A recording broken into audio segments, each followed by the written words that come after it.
Istilah mualaf kembali ramai terdengar, dan lagi-lagi tidak dalam konotasi positif. Ini menyangkut seorang mualaf bernama Agustan. Dia ini konon mantan pendeta yang masuk Islam beberapa tahun yang lalu. Sayangnya, setelah masuk Islam, ia sering melecehkan agama lamanya, Kristen. Dan kali ini tindakannya sudah sangat keterlaluan. Dia membuat video yang seolah menantang Tuhan. Agus menyatakan ingin bereksperimen. Dia bilang, apa yang akan terjadi pada dirinya ya kalau dia meletakkan Alkitab di pantatnya? Bukan itu saja, dia juga kentut di depan Alkitab. Dia bilang dia ingin tahu apakah Tuhan akan menghukumnya. Apakah dia akan mati dalam waktu 1 bulan, tanyanya. Yang dilakukan Agus jelas-jelas adalah penghinaan tiada tara. Dengan melakukan itu, dia agaknya ingin mengatakan bahwa Alkitab bukan ciptaan Tuhan. Logika dia, kalau Alkitab memang ciptaan Tuhan, pasti Tuhan akan marah kalau Alkitab dikentuti. Karena itu, dia seolah menantang Tuhan. Kenapa Agus melakukan itu? Nggak jelas juga sih.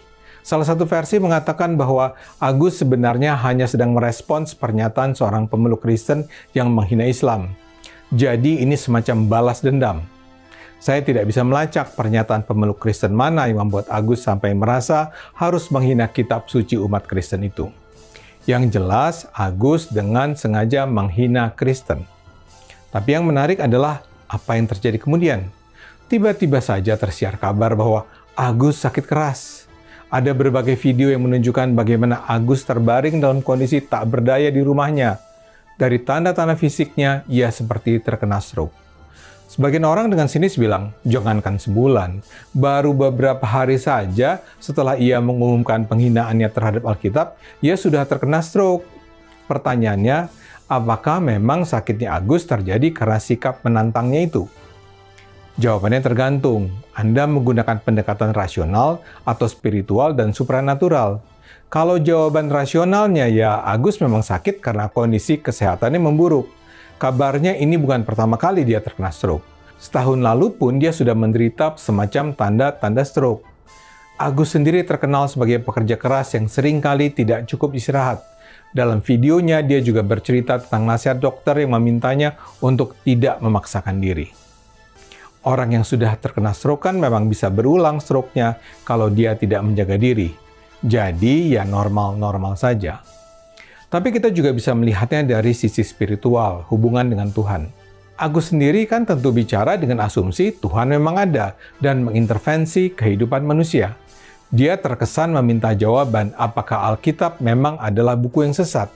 Dengan kata lain, Agus menunggu jawaban. Agus memang memberi tantangan yang lebih dramatis. Kalau Tuhan tidak berkenan, maka matikanlah Agus dalam 30 hari. Ternyata, Tuhan yang dipercaya Agus tidak mengambil nyawanya. Tapi Tuhan memberi jawaban, kalau bukan peringatan. Mungkin bukan hukuman, tapi peringatan. Tentu saja ini multitafsir. Tapi salah satu peringatan yang masuk akal adalah Tuhan tidak suka kalau Alkitab dilecehkan seperti itu. Dan ini tentunya bisa menjadi peringatan penting bagi Agus dan para mualaf lainnya. Ya ini penting karena Agustan memang sering menghina Kristen. Dia misalnya menyebut pemeluk Kristen sebagai penyembah bani kolor, penyembah bangkai. Dia mengatakan otak orang Kristen senantiasa error. Dia bilang sebaik-baiknya umat Kristen, mereka tidak lebih dari babi haram dan anjing-anjing pincang. Dia bahkan menganggap orang-orang Kristen yang misalnya merana karena tidak boleh mendirikan gereja, sebenarnya hanya playing victim untuk membangkitkan simpati. Dia juga menyatakan orang-orang Islam yang membela orang Kristen adalah orang somplak. Jadi di dalam hatinya memang ada kebencian terhadap umat Kristen.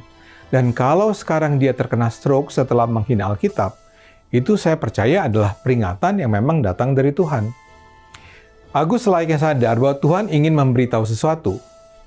Apakah ini berdampak pada cara Agustan berdakwah? Saya harapkan begitu. Masalahnya memang ada begitu banyak mualaf yang terkenal karena menjelek-jelekan agama lamanya, terutama Kristen. Salah seorang yang paling terkenal adalah Yahya Waloni. Sebagaimana Agus, Yahya juga mengaku mantan pendeta.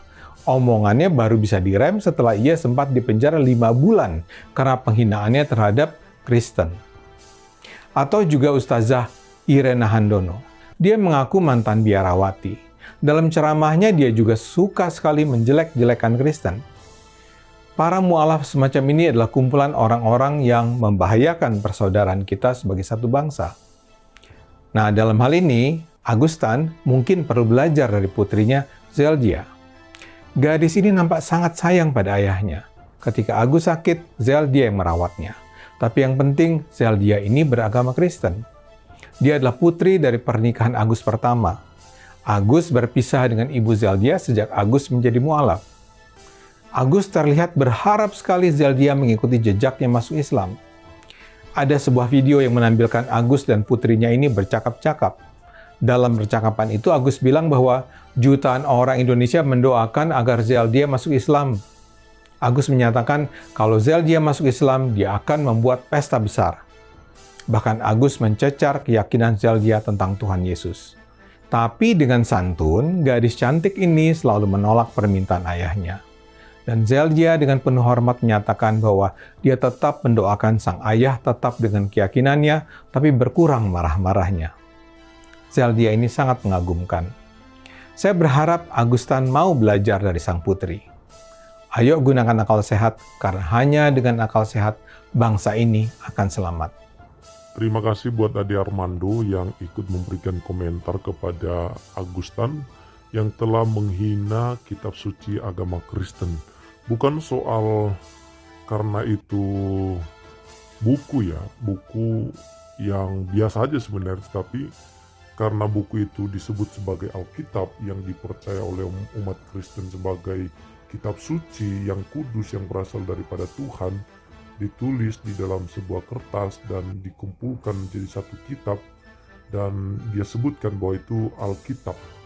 Kalau ditaruh di pantat, apakah dia akan mati dalam jangka waktu sebulan, lalu dikentutin. Dia menantang Tuhan, tetapi rupanya Tuhan tidak membunuh dia ya, tetapi memberikan kesempatan kepada Augustan untuk bertobat. Nah teman-teman, ini adalah tanggapan dari teman-teman netizen. Di sini sudah ada Yagung. Saya akan bacakan beberapa komentar ya, meskipun tidak semua ini, tetapi paling enggak ada komentar yang kita akan bacakan. Dari Yagung, mari teman-teman Kristiani doakan yang sedang sakit, semoga lekas diberikan pemulihan oleh Tuhan, dan jangan sedikit pun kita tidak senang dengan orangnya, tetapi cukup tidak senang dengan perbuatannya. Lalu dari Gado-Gado, saya Kristen, saya doakan Augustan sembuh dan melaksanakan ajaran agamanya sebaik-baiknya. Amin. Lalu dari Dika Tama, sebenarnya kami umat Kristiani tidak membutuhkan pembelaan apapun. Kami hanya berterima kasih atas pembelaan ini. Biarkan apa yang dilakukan seorang menerima apa yang dianggap sebagai balasannya. Oke, lanjut dari Mr. Argus ya. Mr. Argus, terima kasih untuk semua rekan-rekan muslim yang netral dan nasionalis, sehingga kami boleh diwakili dalam bersuara. Bagaimanapun bagi kami tidak perlu Tuhan, bagi kami tidak perlu dibela, tapi bisa jadi Anda menjadi alatnya untuk memberikan keadilan. Berkah Gusti Allah melimpah kalian. Lanjut dari Erlina Zenta. Dalam keyakinan iman Kristen, umat Kristiani diajar untuk mendoakan orang yang salah atau orang sakit, apapun masalahnya, tanpa memandang agama, ras, suku, atau bangsa, kaya atau miskin, orang baik atau orang jahat, karena pembalasan adalah kewenangan Tuhan. Terima kasih Pak Ade Armando untuk perjuangan toleransinya. Lalu dari Afriani Sinta, Escape NS, hati yang gembira adalah obat, tetapi semangat yang patah meremukkan tulang ya. Oke, bergembiralah Pak Agus, jangan simpan amarah, kebencian dalam hati dan pikiranmu, supaya tubuhmu sehat dan bahagia. Tuhan Yesus memberkati. Jadi kalau kita lihat komentar-komentar ini semua positif ya, untuk mendukung Augustan, mendoakan Augustan, mengharapkan pertolongan Tuhan untuk kesembuhan Augustan. Luar biasa ya. Lalu dari Bambang Surya, bravo Bang Ade, Anda adalah orang Islam sejati yang cerdas dan cinta NKRI. Orang Kristen memang tidak perlu dibela, tetapi para kadrun perlu pencerahan tentang bagaimana toleransi, sayang mereka itu bebal, tidak mau membuka hati, iri dan dengki hatinya. Oke, dari Amsa Sitanggang ya.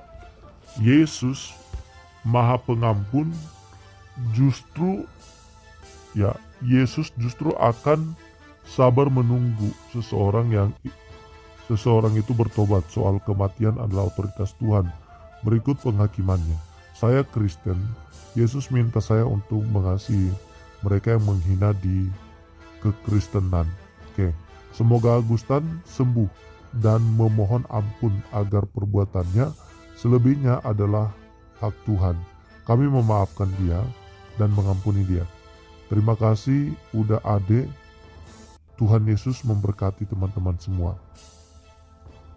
Dari Joni Siombing.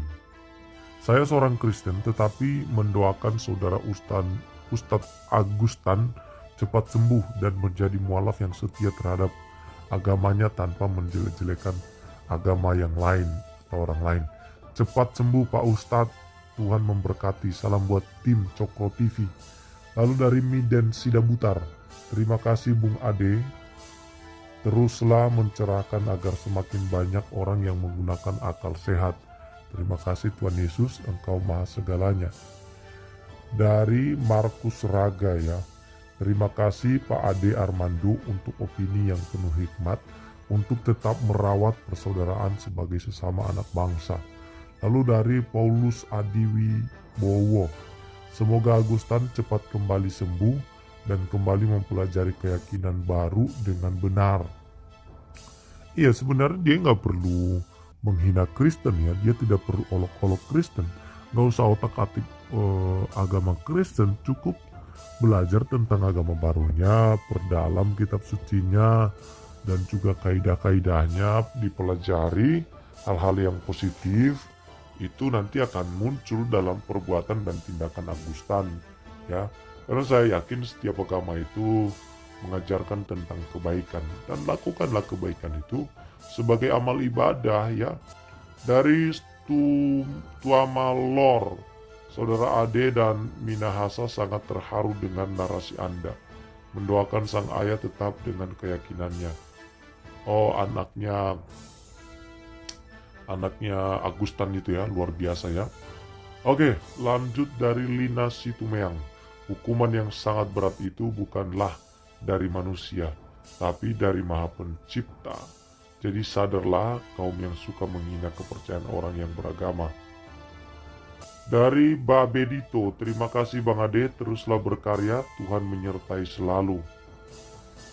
Mantap Bang Ade, semoga Bang Ade diberikan kesehatan.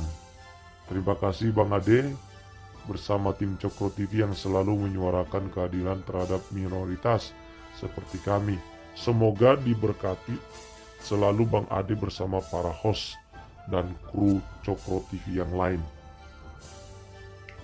Kapten Amerika, semua agama benar menurut keyakinannya masing-masing.